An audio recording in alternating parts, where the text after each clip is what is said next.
made up my mind, not another day. You're on borrowed time, let me get away. Yeah, I'm running, yeah, I'm running. So love me or leave me, I'm standing alone. Can't shake a feeling that lives in my bones. Lie to me, tell me you wish that you could, but nothing you gave me is worth what you took. Cause baby, when I'm gone for good.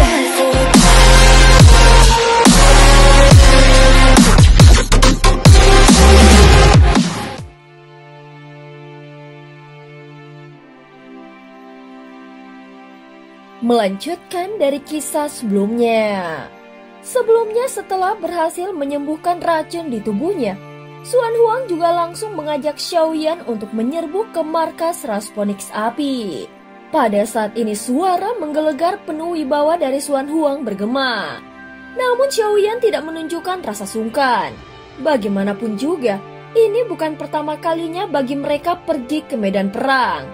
Dia segera mengambil satu langkah dan dalam sekejap, tubuhnya sudah muncul di atas telapak tangan naga raksasa milik Xuan Huang.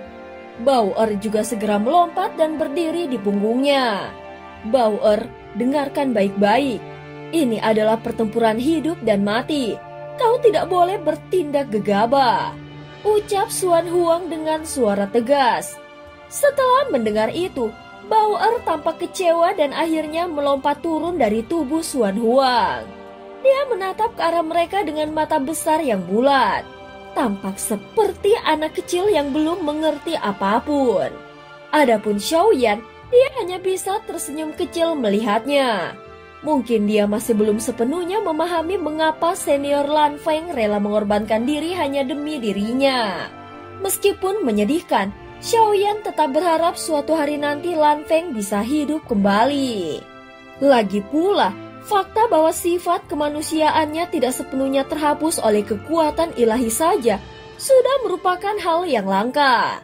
Baginya seorang rekan yang telah menemani perjalanan panjang sudah lebih berharga daripada hubungan darah sekalipun. Tentu saja Xiaoyan memahami itu sama seperti Long Yan yang berada di sisinya dulu. Dia pernah menjadi penguasa petir di benua Daoqi. Namun kini dia bukan lagi seseorang yang sederhana. Di dalam hidup Xiaoyan, keberadaannya menempati tempat yang sangat penting. Saat ini identitas Long Yan sudah diketahui oleh Xuan Huang. Namun berkat bantuan Xiaoyan, Xuan Huang berhasil sepenuhnya menyingkirkan pengaruh kutukan racun dari altar iblis jiwa duniawi. Sehingga dia juga sudah berjanji akan menjadikan Long Yan menjadi muridnya. Saudara Xiaoyan, terima kasih atas bantuannya. Kini aku telah pulih sepenuhnya. Tentang saudara muda Long Yan ini, apakah dia bisa tinggal di sini? Ucap Xuan Huang dengan nada sungguh-sungguh. Aku bisa bersumpah dengan darahku sendiri dan menjaminkan nyawaku. Tidak peduli apapun yang terjadi, selama aku masih hidup aku tidak akan membiarkan bahaya menimpa dirinya. Ucap Xuan Huang. Sejak mengetahui identitas Long Yan sebagai Zhu Jiujin dan melihat bahwa racun di tubuhnya telah terhapus, Xuan Huang sangat berharap agar di dunia Sanhai ini bisa lahir seorang raja dunia Sanhai yang sejati. Namun Xiaoyan hanya terdiam. Memang tujuan awalnya membawa Long Yan ke sini adalah untuk menguji dunia ini sekaligus mencari peluang baginya. Tetapi setelah melihat keadaan dunia Sanhai secara langsung, dia menyadari segalanya jauh lebih berbahaya dari yang dia bayangkan. Menyerahkan Long Yan di tempat seperti ini terasa terlalu beresiko. Dunia ini penuh dengan bahaya yang tersembunyi. Bahkan kata mengerikan mungkin belum cukup untuk menggambarkannya. Dengan identitas Long Yan sebagai pewaris Zhu Jiujin, cepat atau lambat hal itu akan diketahui oleh banyak pihak dan dia akan segera menjadi target utama dari berbagai kekuatan besar. Di dunia ini, termaksud wilayah dunia sensi, tersembunyi banyak makhluk kuat yang tidak diketahui siapapun. Mereka berdiam diri di tempat-tempat gelap dan hanya muncul di saat-saat penting. Walau ada jaminan dari Xuan Huang, Xiaoyan tetap tidak bisa menenangkan hatinya. Mungkin aku yang terlalu khawatir. gumam Xiaoyan dengan pelan. Saudara Xiaoyan tidak perlu memberikan jawabannya sekarang. Pikirkanlah dahulu, ucap Xuan Huang dengan bijak. Meskipun kau menolak, itu juga tidak masalah. Sebagai Raja Naga dia bukanlah orang bodoh. Tentu saja dia tahu kapan harus memberi ruang bagi orang lain untuk berpikir. Saat ini dunia Sanhai sangat berbahaya. Anak ini memang tidak lemah.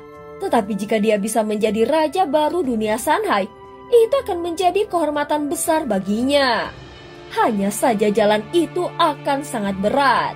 Tujuan awal Xiaoyan membawa Longyan ke sini adalah untuk melatihnya dan mencari kesempatan baginya.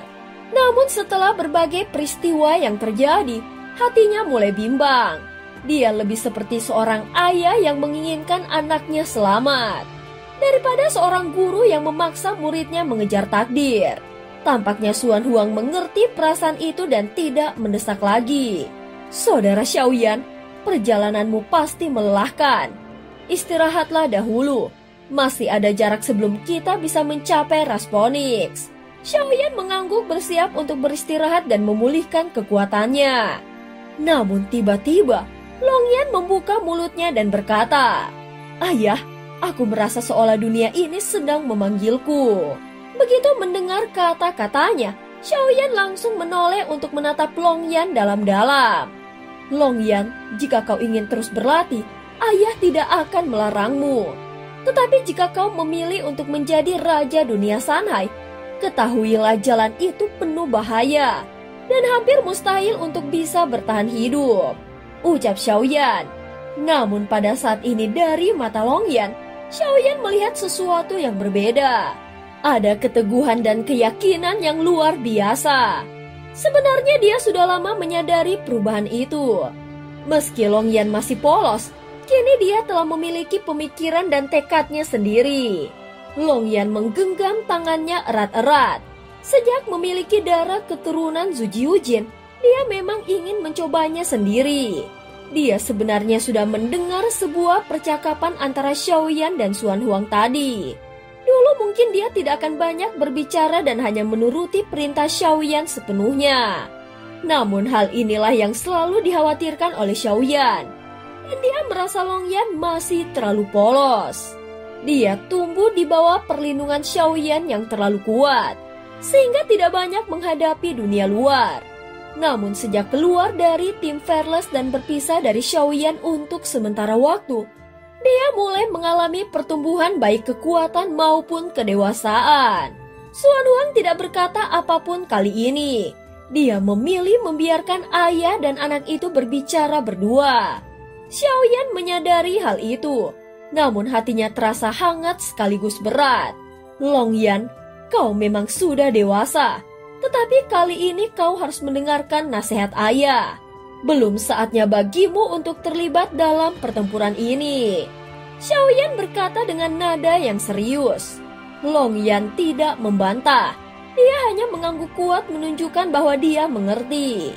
Di sisi lain, Xuan Huang menyimpan kekaguman di dalam hatinya.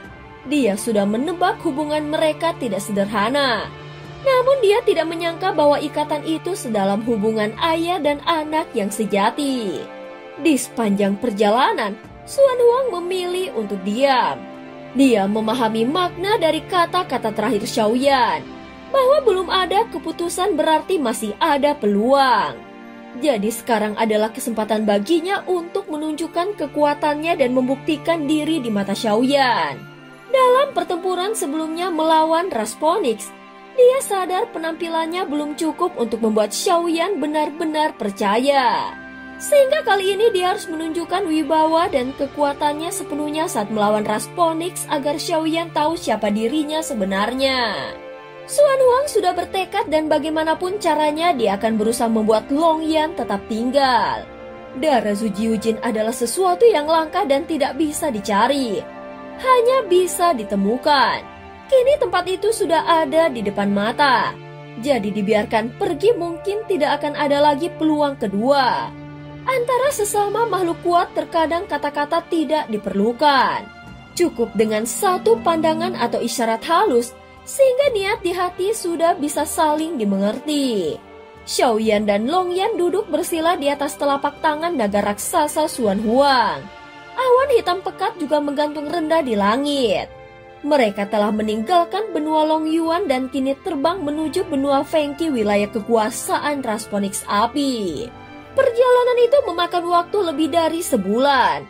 Mereka melewati lautan dan benua, melintasi beberapa jalur ruang stabil yang hanya bisa digunakan oleh ras naga. Setelah sekian lama, mereka pun memperlambat laju mereka. Yang tampak di depan mata adalah hamparan luas yang dipenuhi lautan api. Sebuah benua yang dipenuhi api merah menyala. Bahkan langit pun berwarna merah seolah terbakar. Saudara Xiaoyan, kita sudah sampai di wilayah Rasponix Api, ucap Xuan Huang. Begitu rombongan naga tiba, nyala api di udara langsung berkobar lebih hebat. Saat berikutnya muncul beberapa formasi berbentuk lingkaran api di angkasa. Dan dari sana semburan panas membara menyambut mereka. Rasponix sama sekali tidak menunjukkan niat damai. Hubungan antara naga dan Ponix memang telah mencapai titik tanpa kompresi seperti air dan api yang tidak mungkin menyatu. Dalam sekejap titik-titik api mulai menyala di kejauhan. Satu persatu berubah menjadi siluet burung api raksasa. Ratusan Ponix api berkumpul di langit bersiap untuk menghadang para naga. Xiaoyan dan Longyan segera melompat turun dari tangan Xuan Huang. Sesaat kemudian, tubuh raksasa naga itu bergetar kuat bersama dengan desisan keras yang menggema. Dan dari tubuhnya terpancar cahaya suci dari naga. Dengan raungan panjang yang mengguncang langit, Xuan Huang membuka matanya yang seperti dua samudera emas. Seketika awan hitam menebal di atas. Petir berkilat menyambar-nyambar. Dan dalam hitungan detik hujan deras mulai turun membasahi dunia yang sebelumnya dilahap api. Jelas pada saat ini, pertempuran besar antara ras naga dan ras Ponix tidak akan bisa terhindarkan. Dan cerita pun berakhir. Terima kasih udah dengerin Mihu dari awal sampai akhir ya. Sampai jumpa.